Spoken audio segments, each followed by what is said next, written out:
A las 9:13 ya puedo saludar, sí, a Rosana de la Sopa. ¿Qué tal? Buen día. Buen día para todos. Tú estás asociada con el Día del Libro también. Sí, de casualidad, porque la verdad que no me acordaba que hoy era el Día del Libro. Digo porque trajiste el tuyo. Sí, pero pura casualidad. Era un regalo para el economista, el invitado, porque mis compañeros ya lo tienen.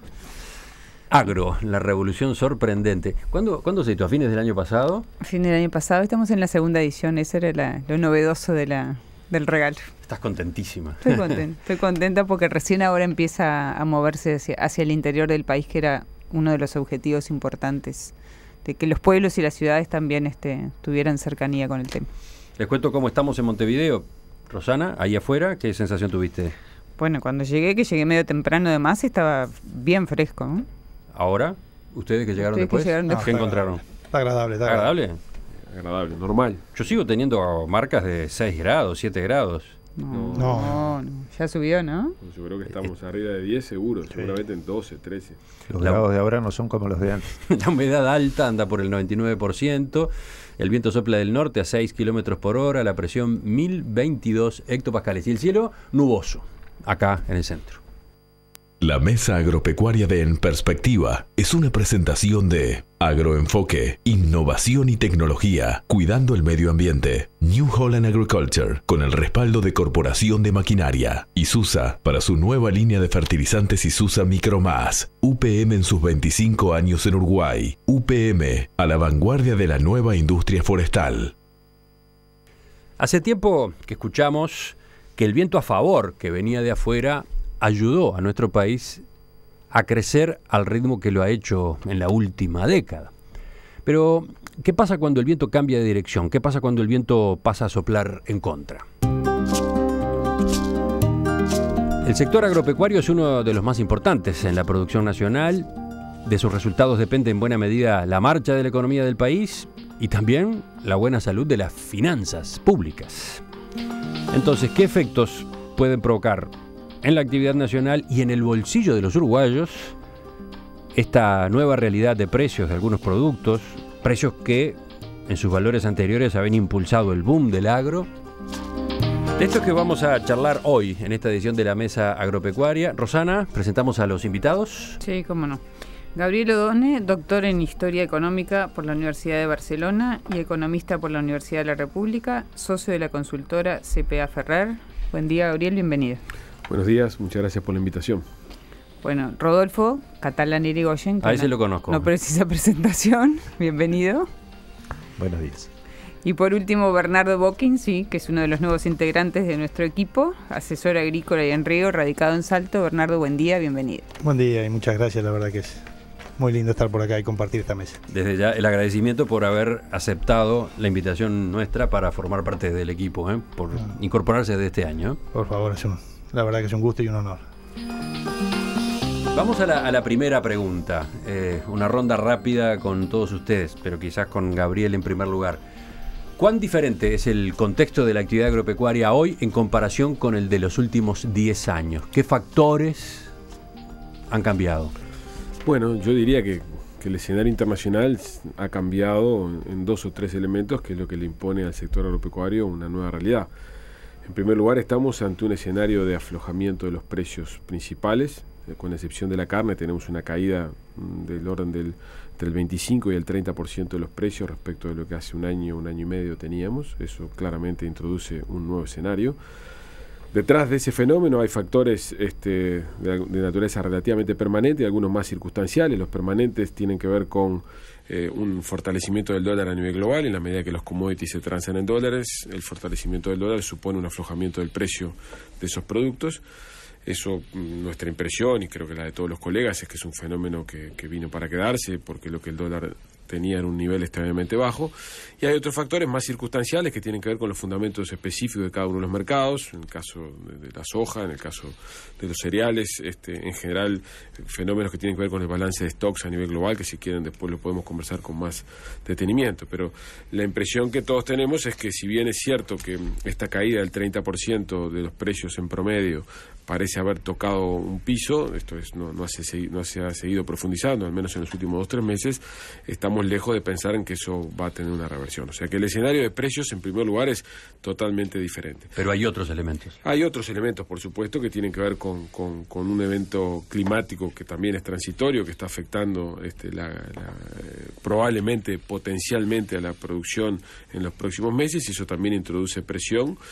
Y seguramente todo este escenario de alteración de precios y este evento climático está afectando los niveles de rentabilidad, y por lo tanto están tomándose decisiones en estos momentos que tienen que ver con desafectación de áreas sembradas. Pero ahora hablaremos de eso, pero factores externos, ¿hay más? No, factores externos, te diría que esos son los más relevantes. Y por ejemplo, China, que sigue creciendo pero a un ritmo menor, ¿cuánto juega? En realidad, Venezuela. La demanda de China es una demanda, digamos, que se ha ralentizado, pero el impacto que esto tiene sobre la formación de precios de los commodities no es sustancial. Todos sabemos que los chinos van a seguir extrayendo, llevando población al área urbana y por lo tanto produciendo menos para el autoconsumo, y por lo tanto la demanda por alimentos provenientes del Asia va a persistir de manera importante. Lo que desapareció del mundo es el sostén del dólar, que permitía unos precios extremadamente altos. Probablemente esto generó un evento, digamos, de producción o de especulación excesiva en algunas áreas sembradas, y esto lo que está produciendo es un balance de stocks.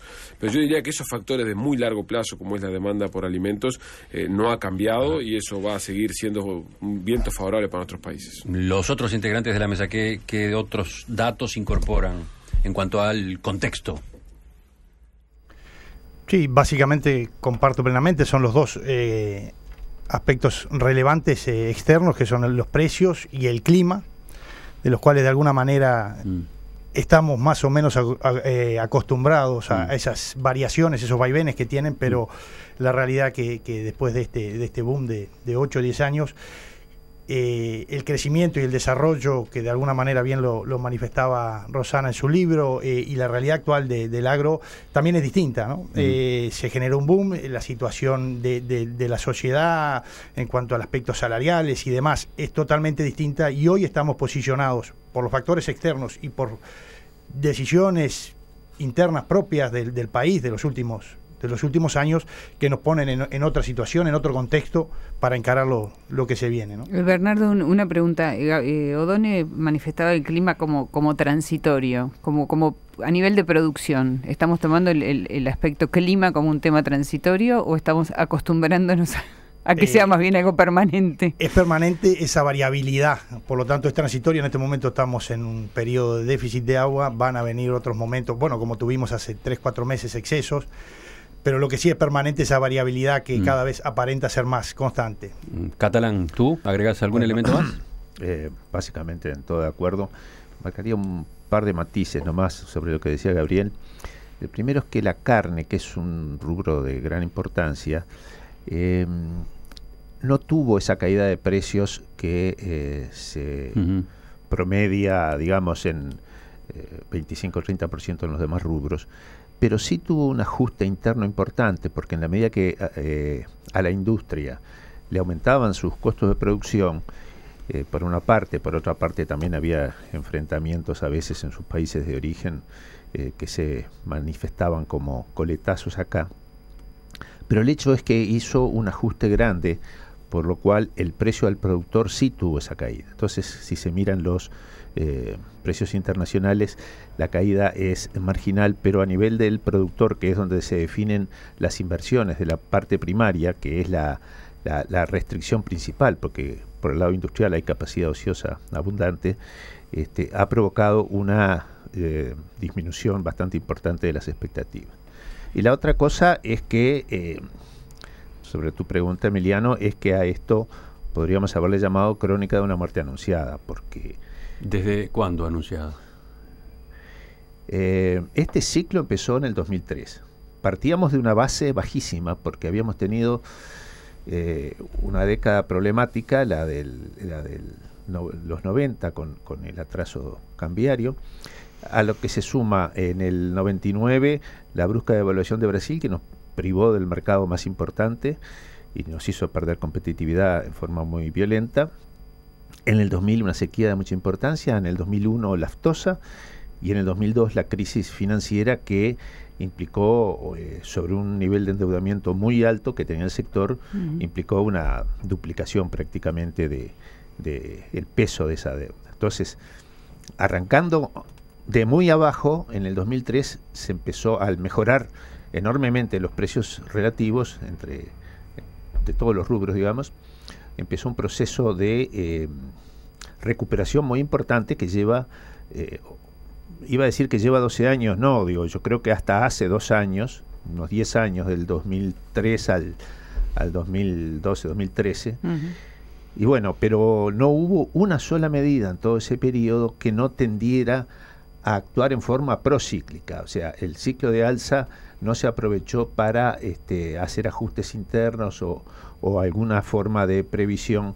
Entonces nos agarra el ciclo de baja. Estás señalando? Exacto. ¿Quién no tomó esas medidas? El superior gobierno, por supuesto. Porque acá podríamos discutir a propósito de los agentes privados también, ¿no? Voy hacia ahí, por supuesto. El gobierno en términos generales y de política económica. O sea, durante 10 años seguidos, el equipo técnico del Banco Central mostraba, y quiero destacarlo por su honestidad intelectual, que la competitividad del país caía. Y mientras tanto, el directorio o el equipo económico, para decirlo más genéricamente, mantenía un tipo de cambio extraordinariamente bajo que limitaba todas las producciones y que paulatinamente nos encarecía en dólares. Ahora, como tú decís, claro que hay casos de falta de previsión en la actividad privada, pero uno, para simplificar, tiene que generalizar, y cuando estamos hablando de más de 40.000 agentes productivos, digamos, empresarios, grandes, medianos, chicos, siempre hay variabilidad importante, pero para generalizar, digamos que se partió de una situación de déficit muy fuerte, se fue recuperando, se terminó con el endeudamiento, se actualizaron una serie de inversiones que habían estado durante 5 años por lo menos retrasadas, y entonces si no cambiamos la orientación o el nivel de previsiones con ese nivel de variación de escenario, digamos, me parece que de ahí viene lo de la crónica de una muerte anunciada. Se sabía que los precios de los productos primarios son naturalmente variables, y bueno, cuando viniera la baja iba a pasar esto. ¿Están todos de acuerdo en que era una muerte anunciada? No, yo creo que así como lo acaba de plantear mi amigo catalán, es por lo menos controversial, por muchas razones. Viste que el catalán es muy pesimista. A ver, en primer lugar... Eso mismo me decían hace 2 años, cuando yo decía acá que había luces amarillas por todos lados. Yo creo que efectivamente hay luces amarillas, y efectivamente las políticas públicas, como lo hemos señalado en varias ocasiones, no estuvieron todos los concentradas que deberían haber estado en los últimos años en materia de mantener los equilibrios macroeconómicos, y tenemos una distorsión de precios relativos que preocupa, producto de que la política monetaria, fiscal y salarial no ha sido lo consistente que hubiéramos deseado, en particular a partir del 2011. Ahora, lo que me parece importante poner sobre la mesa es que la política macroeconómica, y en particular los aspectos de competitividad, no pueden ser concebidos estrictamente por una lógica sectorial. Yo creo que el sector agropecuario es muy importante, creo y sostengo que es indispensable para el desarrollo del país en muchos sentidos, pero las políticas macroeconómicas están orientadas a perseguir un bienestar general. Y segundo el comentario es los problemas de afectación del tipo de cambio real o de encarecimiento en dólares de este país son frecuentes toda vez que crecen. Si uno mira los últimos 50, 60 años de historia de este país, Uruguay tiene una propensión a volverse muy caro en dólares cada vez que tiene un ciclo alcista. Y eso tiene que ver con las limitaciones que la política macroeconómica tiene en un país de doble moneda, extraordinariamente abierto al mundo, y por lo tanto con una base monetaria muy pequeña, como para poder actuar de manera contracíclica. Que las políticas fiscales y salariales no fueron todo lo precavidas que deberían haber sido en los últimos, yo diría del 2011, 2012 a la fecha, yo lo comparto, pero si yo miro el periodo largo de los últimos 10 años, yo diría que difícilmente podamos decir que las políticas públicas son las que nos han traído a esta situación de escenario actual. Simplemente lo que creo que es importante que tengamos en cuenta es que todos sabíamos que el ciclo de precios iba a haber un momento en que iba a ingresar a una fase más moderada, está claro. Es más, en cualquier caso, en el caso de la soja, que es el rubro más atractivo, estamos lejos de volver a los precios históricos. Seguimos teniendo unos precios de 350, 360 dólares 330 la tonelada, que están $100 por encima de lo que históricamente fueron los precios. O sea que no hemos vuelto para atrás. Además, Uruguay acumuló en este periodo, que Catalán describía recién, un flujo de inversiones y una mejora en la capacidad de producción del agro, que a mí me hacen pensar que por más que vamos a tener un escenario complejo en los últimos años, vamos a estar en mejores condiciones de transitar esta etapa compleja. En particular porque creo que algunos de los eventos tan críticos que tuvieron lugar todos juntos sobre finales de la década del 90, es posible que no se sincronicen de la misma manera. Pero no te adelantes, porque de lo que viene vamos a charlar dentro de un rato. No sé si a propósito del planteo del catalán, sí, Bernardo quiere decir algo. Y bueno, darle algún matiz de repente, porque comparto plenamente que se veía venir esto que estamos viviendo hoy.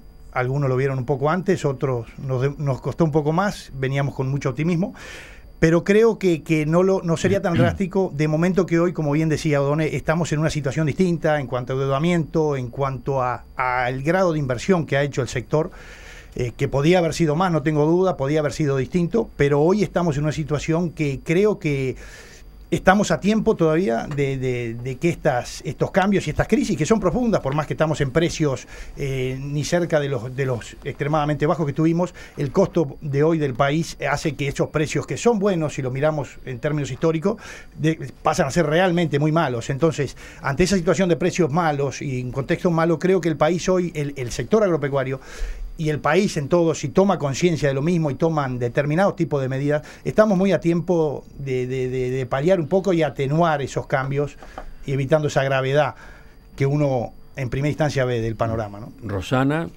Bernardo utilizó la palabra crisis. Sí, me puse nerviosa. Saltaste, supongo, en la silla. Rosana dice que esto no es crisis, que no hay que exagerar. No, yo digo que es una palabra que no es simpática, sobre todo si se escucha de afuera, ¿no?